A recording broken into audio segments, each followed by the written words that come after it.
Hello, everyone, and welcome to Conscious Conversion. We have a special episode today with a very special guest. So I'm really excited to introduce you.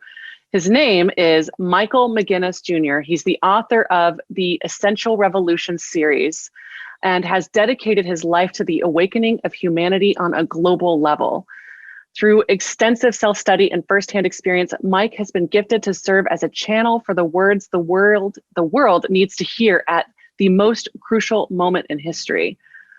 In his early 20s, after his first transformational experience, wherein he discovered his limitations were formed through his own words of victimhood, this law-breaking high school dropout turned his life around and moved to Central America. He went on to succeed as an entrepreneur, surfer, and champion race car driver while moonlighting as the unofficial sheriff of the small town he helped develop. Still haunted by an unfulfilled void, Mike fell into a suicidal depression, leading him to his second transformational revelation that there was no thing that could make him happy, as the fulfillment he was seeking abides within. 7 years later, after his last awakening, Mike fully surrendered to living in service while assisting others who are ready to shift towards self-realization themselves.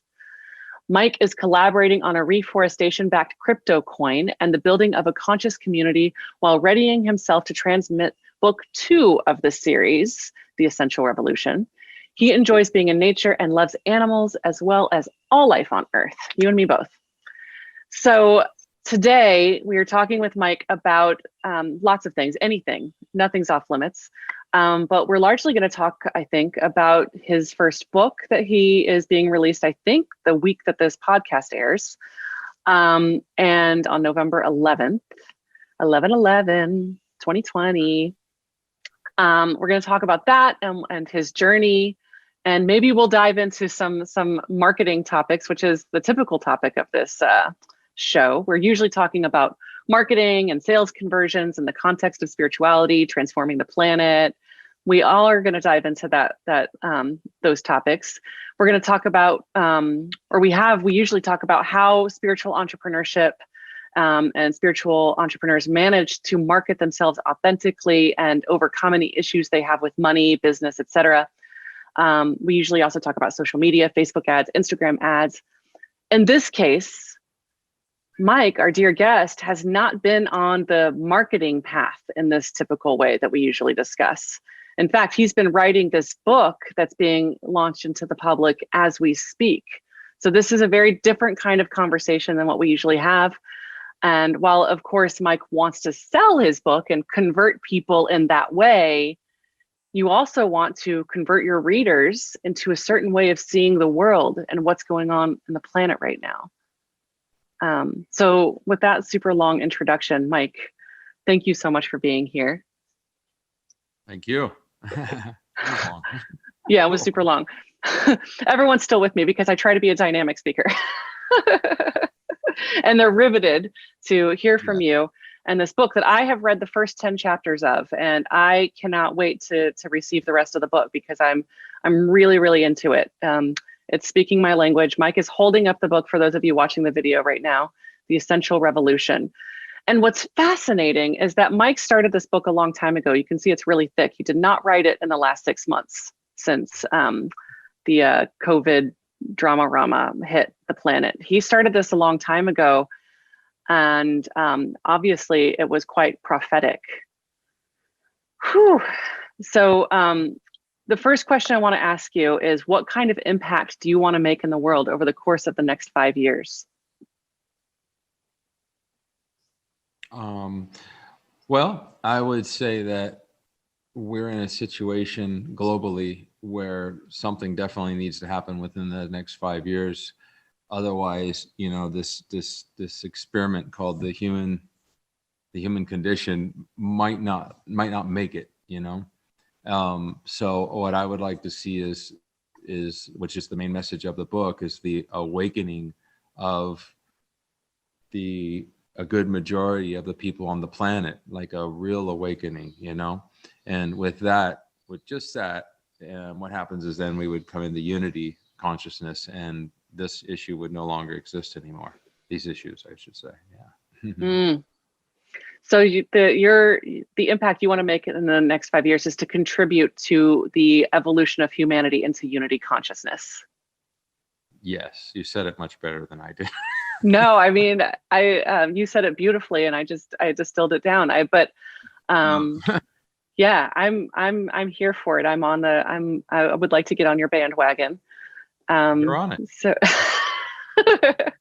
so yeah, how you saw the writing on the wall. I mean, I think a lot of people saw the writing on the wall. I mean, to be honest, I decided to move down to Costa Rica after having visions of insanity back in 2017. And I'm sure I had them before that too. But it still feels the timing of this book release on November 11th, 2020 feels still so relevant. Can you, I don't know, without, us talking all day long, which we could do, can you tell us a little bit about the journey of sort of this book coming through you at this time? Yeah. Well, the whole thing has been a big adventure, it seemed like there were actually forces that were trying to sort of, it felt this way, in my very vivid imagination, that there were actually things that were trying to stop me from writing it. Whether that's true or not, who knows? And I think we kind of can create that in our reality. And maybe I did in a way, but it's all part of the fun. And so now, as it's actually happening, it's interesting because I'm like going, well, geez, we're doing it right after this election, and I said I always unfortunately look at the like, oh, are we making a mistake here? Am I doing this wrong? And I kind of do that a lot, that, worrying. And, I have some really great people on my side, on the team, that say, listen, this thing is doing it exactly like it's supposed to do it. It's coming out right when it needs to. And there are no mistakes. And these are things that I know, but we all need to be reminded, And so, that's where I'm at right now. I'm back in because yesterday I had a little bit of a panic attack, and my friend, and the man, Christina Luna, they all said, listen, no, you don't need to worry here. People might be tripping and all this, but it might actually be the time for them to want to sit down and go, okay, how do we get out of this thing? And I mean, it's incredible to me that you're second guessing. I mean, I understand we all second guess ourselves. But it's incredible to me that you are second guessing the timing, because the essential revolution is exactly what needs to happen right now. I mean, given I've only read the first 10 chapters, and that's like a very, very small segments of this book, because it's a lengthy novel. It's a novel, y'all. And it's a very, very well written, engrossing novel that you can absolutely lose yourself in, or find yourself in. Yeah. But I'm curious sort of how the character, sort of how this developed for you. And again, I know you could talk all day about this, but I'm just as a reader of this book that is so engrossing and so relevant right now. How did this come to you? When did this start coming to you? I'm going to say about 5 or 6 years ago, I had a kind of one of these awakening experiences, and I had kind of a vision, dreamlike state. I saw something that gave me a very strong message, and the message had to do with the awakening of the planet, and it had to do with a piece of technology, actually. And I'm not a technical person. I mean, it was hard for me to set up my camera and that microphone to do this right here. And on Zoom, I mean, this is like, for me, it's like I have anxiety right before so I'm not, but it was very much a technical thing that is going to come out at some point. And I'm like, why is this being dropped into me, right? And so like I kind of knew that, okay, this is the thing that I'm supposed to, so it's a funny word, but bring to the planet, and know nothing about this stuff. And first I'm like, okay, I try to, get somebody on board to help me figure out how to create this thing. And that wasn't working. And, and one day there's like kind of a communication, with something without, like it's sort of the unspeakable, whatever it is that's speaking through me, in a sense, like the unnameable. But there's something that talks, and sometimes in its way. And one day it goes, oh yeah, okay, well, we'll drop the idea for the moment, but how about this? Bam. And it literally just throws a story into me. Like, I don't know if that's the right word. It's like it was presented, this story, and it says, now you're going to write a novel. And I said, I'd never read a novel in my life. I mean, little kids ones, I was a kid, too, Charlie and the Chocolate Factory, James and the Giant Peach. And that's it. And I've listened to some books, no novels ever. And I'm like, what are you talking about? And it just dropped in the whole story. So actually what happens is I go to the place where their story is actually on and it's happening and the characters are there, and you say, well, don't you create them? And I would say, yeah, but it feels like it's a co-creation in a way, a collaboration almost is what it feels like. And there's no way to explain that, because it just doesn't do it justice, because in a way I am a part of it, but in another way, like I look at this book and I said, how is it possible that I did this? Because it doesn't make any sense, to me, because I dropped out of high school when I was young, and I didn't know how to write, or my grammar and my handwriting's terrible. And, so it really feels, or I know that it was dropped into me, and It is great. There's no mistake. I mean, it's every word is crafted, and it really worked out good. Yeah. I'm curious, how do you imagine this message that you've got will resonate with the world? Do you think that you'll be able to convert people who aren't already sort of thinking in this way about sort of unity consciousness and human evolution? I think what the book does, because it's been written from several different perspectives of different characters, meaning it's a multiple narration book, is that the reader, because the reader is reading through the words of the narrator, and the narrator is going through his in this case, it's a lot of his is the men, because it's happening in prison. They're going through this process, and you're reading their words that they're thinking and feeling, and they have doubts, and they look at this woo-woo stuff and so they're going through all the layers that a lot of people are going to go through anyways, as they inch closer towards something that's new for them and something that's powerful. And so you kind of like go through for lack of a better term, the battle of life with them. And it's almost like you can't escape. If you read the book and you get into it, which I think most people will, because it's written in a way that it's a page turner.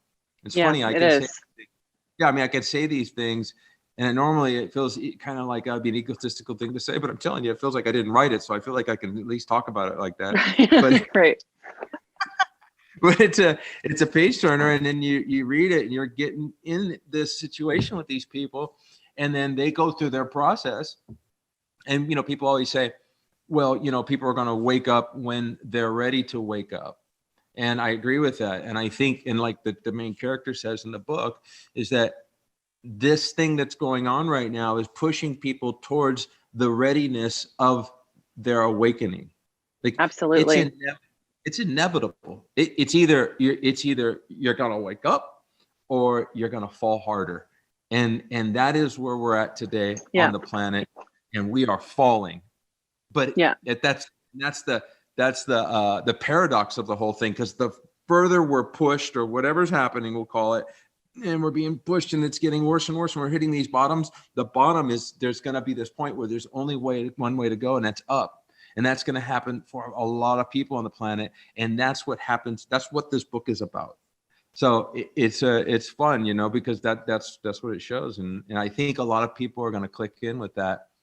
And the ones that aren't ready are probably not going to be able to read it, because it won't work for them. But they don't know they're ready until they start reading it. There's no, because it's so, you've read it. It starts at such a level of humanity. It's not like there's not any airy fairy weirdness in it at all. Like, right? The whole thing is like, you know, we're just in a story, a really cool, dramatic, heavy story about some people that seem to come together and something happens, right? Hmm. Yeah. I mean, I love what you just said about sort of the rock bottom. I truly believe that the harder things are, sometimes it's the best springboard. So we have created an amazing springboard for humanity right now to skyrocket into their awakening and into an evolution. So so that's awesome. I'm wondering about this book, since I haven't gotten very far into it yet. I'm wondering, could it be considered almost a how-to manual to have the essential revolution? Absolutely. Absolutely. That's what it's about, because it's going to start where I mean, you know, this is the way I look at this. It's sort of like the steps of what happened in my life. I transferred those steps into a story for people, and so that it might happen the same way, because it really starts with the sack that you're carrying around with all the stuff that you've told to yourself that's been done to you. And that everybody on this planet is going to have, pretty much, I think, unless you are raised, you know, in a house with, you know, two gurus. And I don't know. I did meet a guy one time like that, a Mexican guy, and I was like, wow, amazing guy. I forget his name now, but it's very rare. So most of us came to this planet to be in that position of, oh, that happened to me. All of us, because it's going to happen around 7, 9 years old, somewhere 7 to 9, somewhere in there, something's going to go down, and you're going to go, you're going to start to go, well, wait a minute, that shouldn't have happened. All of us. And that's the place to start. And that's what the big part of the book is about, that. And if you look at the world right now, it's a big, giant victim cesspool that we're in right now, right? It's disgusting, you know, Yeah. and it is, and this surgically goes after that to start. And I don't know how far you've gotten at it, because I don't know what chapter 10 is, because I don't number them, but you know, I don't know if you've gotten to that part yet, but. No, I haven't. I've been on one character, the perspective of one character the entire time, and it just switched to the perspective of the second character. That's the one that, yeah. Yeah. So, and normally when a book is written like that, you get kind of brokenhearted when it switches characters, because you're like, oh, but I was so attached to that one, you know. But this, like, it leads really naturally, and I'm like, oh, good. I'm super into it. I really can't wait to get the rest of it. So, he's coming. Don't worry. He's the main. Yeah, I'm sure. Yeah. Yeah. So the main character, just to talk about that, he's the protagonist. He's or the hero of the story. What did you base that character on? I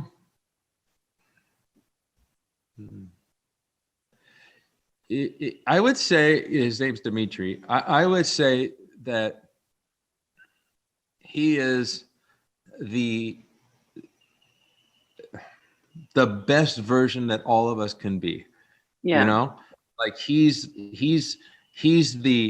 Buddha figure, the Christ figure, the one that just is in a state of perfection and happiness. Not perfection, because no one in the human body, I believe, can be perfect. I don't know about that, but he has his little quirks and flaws and stuff like that. Yeah. But he speaks of perfection, and he walks of perfection. And I think that he is just what we truly are at a soul level. If you take a baby and you get to know that little baby in the first few years, the baby's just pure love. He cries and stuff sometimes, but that's really no big deal. And this human, this guy has had such a hard time in life, and then he had this rebirth experience, and he's able to go back to being a child inside of his heart. And so I don't know, he just came through. Like I said, I don't know if I really created him. He was there, and I'm like, oh, there, okay, I see you there. Oh, you're there. Oh, okay, and I'm just going to start writing about you now. You know what I've seen. That's came through. It's weird. Yeah, that's awesome. I mean, and yeah. So I'm curious about sort of how you plan to get this book, because this show is sort of about marketing and entrepreneurship, and you are an entrepreneur. What's the best way to sort of get this book into the hands of as many people as possible, you think? You know, one day I kind of got the little voice, and it said, because I'm one of these guys that wants to do advertising and this and that. We got to make sure everybody sees it, and and that was fine and everything. And when certain things didn't happen with some little trailer videos we were going to make, I started thinking, oh man, what's going to happen if we don't get this out there? And there's me worrying again. This is my big flaw in my life, you know, one of my big struggles. Big giant. And then little voice says to me, it says, hey, you can go ahead and do all the marketing you want. It's going to do what it's going to do. Meaning, like, it's going to do it. Like, I don't need to worry. I love it. And so, yeah. So I don't, to be honest with you, I don't know how to get, I'm just writing this giant thick novel, get it done, and then go out there and see what happens. And when the opportunities come up, like day before yesterday, when I received this for the first time on route, you know, I had my friends at this little restaurant in town video me, and I'm like opening up, and of course my first thing I said is like, oh no, because it's so thick. I'm like, that was the first I haven't got the video, but I remember saying that. I'm like, oh no, it was like, it was weird to see that. But right as I put the thing on the table and I'm looking at it, and this guy walks in, and he's this video marketing guy, and he says, this is what I do for a living. I market books. And he's fully like on the path and all this stuff. And I'm like, really? And he's like, yeah, but I mean, we make videos, we do this. He's all, I got a Kickstarter thing for this guy that needs to translate his book. And he starts telling me all this stuff. He literally walks in the door. So I'm like going, you know what? I'm not going to worry too much about it now. I went through, you know, I got this thing done. That was a big job, and we got it out. And thanks to like Amanda, I mean, gosh, come on, and other people working on the team. There's quite a few of them, and it's done. And so now I'm really curious to see what happens and let it do what it's going to do, because I know it's going to do it. Yeah, no, it's a deep trust, and I think that does get to the core of some of what I advocate in my messaging, is that when you are truly authentic and you're channeling your business, you're channeling your message, as mine was channeled several years ago, then everything just works. It flows through you, and it gets into the hands of the right people, and it gets in front of the right people. The opportunities drop into your lap. The book marketing guy walks up to you in the restaurant and says, how can I help you? You know, and you know, the right person reads it and promotes it, and these things just sort of work out. So I think that's a testament to really diving deep within, as you've done, and putting yourself at service to humanity and to the planet, so that the work can come through you and unfold how it's supposed to. So that's super exciting. Totally. So I'm curious about, so one of the questions I like to ask people are, what kinds of like rituals and routines do you have in your life to help you sort of show up for your audience or for your readers in your case? What do you mean, like show up for them, my audience? So in what sense? In your case, as you're writing this book, and even like now, as you're starting to move into the promotion period of this book, do you have any like rituals, routines, or anything that you do that helps you really sort of continue to show up authentically for your audience? Yeah, I mean, I have rituals to write the book. This thing of like showing up to an audience is brand new for me. This is pretty much my first, since the actual thing's been printed. Yeah, this is it. This is my first sitting down with somebody. Yeah. So I don't know what that part's going to look like. I know that I'm just going to get up there and just speak the truth the best that I can, my truth. But as far as like a ritual goes for like writing, and I guess also when these things start to move and I need to be like clear, then yeah, my rituals, I don't eat anything before. I try not to eat anything before 2 or 3 in the afternoon if I can help it. I do have the celery juice and a green smoothie in the meantime. And that keeps my mind very clear for some reason. I just found that to be the case. If I eat something that's cooked before that, everything just gets cloudy. Not super cloudy, but nothing like, like I am while I'm in the writing mode. When I get really into it, I cut out the salt and all oil out of the diet, and we go into this full-on mode of just sustenance and writing. And the main thing is to start in the morning extremely early and go as long as I can. And then it will sometimes just shut off for the rest of the evening. And so when I'm really rolling, I can write for anywhere from 8 to 10 hours and just have to have that ritual. That's important. And I make sure that I'm always going into water constantly, whether it's tubs or rivers or the ocean. And that also clears me up. So there's, we're all sort of, we have all these things around us that blocks I'll call her channel, right? And that thing that we all channels, every person, and we just don't. A lot of people just don't know it. I had no clue that I could ever write anything. There was, yeah, you have no idea. I mean, no clue. Like I thought it was the most terrifying thing in the world when I was told, like, this is what you're going to do. I'm like, you're crazy, telling that voice it's crazy, because to me it sounded like it was. But if we start to clear our channel, I mean, we clean up our physical, the way what we put inside of us, and the way, and also what we're thinking. We start to clean up these areas that usually are the clogger, I'll call it, whatever it is, that creates this fog between the truth of what you are and you know what I mean, and that expression of it, and we start to clean that up, then the gold comes through. And that's what I do, and it works when I'm in the flow. That's what the process is, kind of. Yeah, beautiful. I mean, and that's ultimately what we want to inspire in everybody, is how to clear your channel, right? Mm-hmm. And Absolutely. once you're clearing the channel, and a channel to what? The channel to source, to God, to Mother Earth, however you want to say it. It's clearing that channel so that something can move through you. It's that surrender moment.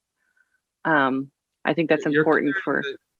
Yeah, I say, because that word, the G word, is so hard for people, because they conjure up the idea of a man with a white beard that hates you and all that weirdness. I'll use it, like I got no problem, because it's the truth. But it is the nameless. It's something that we can't. We are it. It's there is no, like the sun is the sun, and there's the rays of the sun. The ray is no lesser of the energy of the sun, and that's what, when we start to clear up all the things, it mainly got to start with the thoughts. Why do I get bugged by that person? Well, guess what? It's because it's me. Right? There's something in me that doesn't like what that person's being, saying, doing, whatever. It's a mirror. And then I got to figure out, okay, what? Because somebody said something the other day, I forget who it was. They said, you ever notice that every time there's a problem, guess who's there? Right? So every single problem is from that. So like for me, it's like we got to clear that stuff up, because once you start to do that, then you open up the channel, you become more loving, your heart opens up, you're loving life instead of hating it, being afraid of it and all that. So that's, I don't know where it's going with that, but that's kind of like my theory on it all, Yeah. And you also live in Costa Rica. We haven't met in person. You live on the other side. But so when I'm just curious, like, when did you move down here? 30 years ago. 30 years ago. So you got 29 years on me. Yeah. Good. But yeah, it's pretty powerful down here. I'm looking forward to meeting you in person someday. And I also would be thrilled by the prospect of whatever I can do to help you get this book out into more hands. So we'll talk about that more. But yeah, this the Essential Revolution. How you're working on the second book in the series, which will probably come out in a little while. Who knows when? But for now, November 11th, the Essential Revolution Book 1 is coming out. People can find more about it at theessentialrevolution.com. And is there anything else you want to convey to people before we say adieu or ciao? Yeah. I don't know. I'd say that it's actually I think it's in the author's note, that we've all been brought here to this planet, or we've chosen to come here. We're going to say it that way. And that's, sometimes these are like concepts a lot of people aren't going to really get or agree with or whatever. It doesn't matter. But I just want to like tell you that you have come here on purpose during this time, this really funky time. And it's because you have been chosen, or you have chosen to. It's the same thing. It's just words, and we're in an illusion right now. So but you've come here to be a part of something that's really big. A lot of people call it the Great Awakening. I like that word. And it is going to happen. Now, is it going to happen like in 1,000 years to where this horrible part goes away? Or can we like get a hold of the wheel of the car and take over and steer this thing the way that we want to steer it, and make it happen with as least amount of struggle and strife as possible? And that is the choice that you're going to have to make. And all I'll tell you is that I promise you that the answer is in this book. And I know that sounds weird for me to say something like that, and I never thought I would say it, but it is true. And it's really simple. It has to do with us getting together rather than doing this. And that's what's happening right now. And we are going to do it. I just don't know when. So let's make it fast, and good luck. Yeah. One of my prayers every morning is, may my lessons be efficient and gentle. May I learn efficiently. So Right. may we all as humanity learn our current lesson efficiently and with as much ease and grace as humanly possible. Right. And may your book help us do so. Thank you so much, Mike McGinnis. I look forward to finishing your book and helping you get it out into the world. Thank you very much. Gracias.